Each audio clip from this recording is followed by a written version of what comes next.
کہ اگر آپ صحیح طریقے سے ہندو دھرم کی کتابوں کا مطالعہ کریں گے اور صحیح طریقے سے اسلام دھرم کی کتاب کا مطالعہ کریں گے تو دونوں یکساں ہے، وہی ہے۔ السلام علیکم پیارے دوستو، آپ سب کو دین اسلام کے پی کے چینل پہ خوش آمدید۔ امید کرتا ہوں آپ سب خیریت سے ہوں گے۔ چلے شروع کرتے ہیں آج کی video.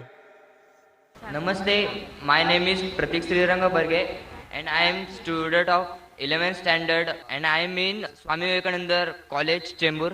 First of all, I would like to say this is my first time to attend this type of event and I am glad to say مجھے سر جی کا جو سپیچ تھا وہ بہت اچھا لگا اور میرے من میں اسلام دھرم کے بارے میں جو غلط فہمیاں تھی وہ ایک چٹکی میں ختم ہو گئی۔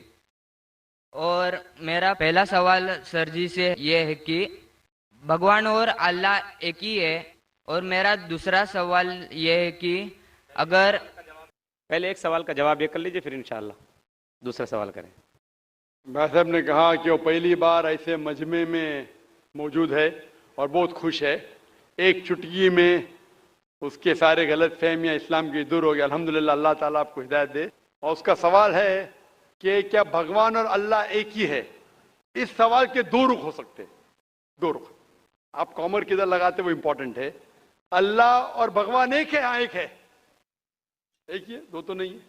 اگر کہیں گے کہ اللہ اور بھگوان یکساں ہے تو سوال دوسرا رخ لے لیتا ہے۔ اس کا جواب اگر آپ پوچھنا چاہتے کہ اللہ اور بھگوان ایک ہے تو بے شک ایک ہے۔ اگر آپ پوچھنا چاہتے جو اللہ اور بھگوان، جو ہندو لوگ جو بھگوان میں مانتے ہیں اور مسلمان جو اللہ میں مانتے وہ ایک ہے، تو میرا جواب اس میں یہ کہ اگر آپ صحیح طریقے سے ہندو دھرم کی کتابوں کا مطالعہ کریں گے اور صحیح طریقے سے اسلام دھرم کی کتاب کا مطالعہ کریں گے تو دونوں یکساں ہے، وہی ہے۔ لیکن اگر جو مذہب کے دھرم ادھیکاری ہے ان کی بات سنیں گے، جو کتابوں کے حوالے سے دور ہے، کتاب کے پیغام سے دور ہے، تو ہو سکتا ہے آپ کو غلط رائے ملیں گی۔ جیسے میں نے فرمایا تھا میرے تقریر میں کہ قرآن میں لکھا ہے سورہ اخلاص میں سورہ نمبر 112 آیت نمبر 1 میں قل هو اللہ احد، کہو کہ اللہ ایک ہے۔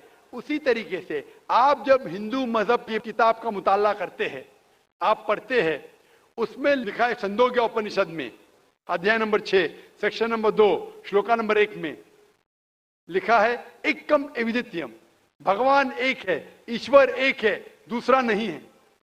لکھا ہے سوتا سوتر اپنشد میں چیپٹر نمبر 6 شلوکا نمبر 9 میں ناچس قصج جنیتا نہ چدیپا، اس بھگوان کے کوئی والدین نہیں ہیں، کوئی رب نہیں ہے، بھگوان کا کوئی ماں نہیں ہے، کوئی والد نہیں ہے، کوئی سپیریئر نہیں ہے۔ لکھا ہے سوتا سوتر اپنشد میں چیپٹر نمبر 4 شلوکا نمبر 19 میں ناتس پرتیما استی، اس ایشور کی کوئی پرتیما نہیں۔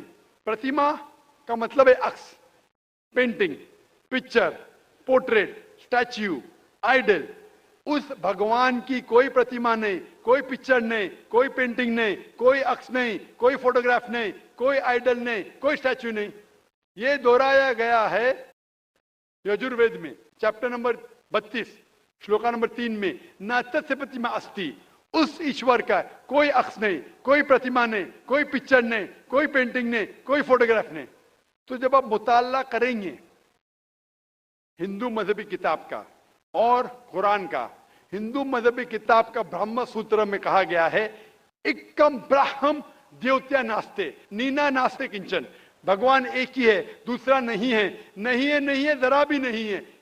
There is only one God, not a second one, not at all, not at all, not in the least bit. تو خالق، مالک، ایشور، بھگوان، اللہ کا کوئی عکس نہیں، کوئی پینٹنگ نہیں، کوئی مورتی نہیں، کوئی فوٹوگراف نہیں۔ ہمیں صرف اس اکیلے ایشور اللہ کی عبادت کرنا چاہیے۔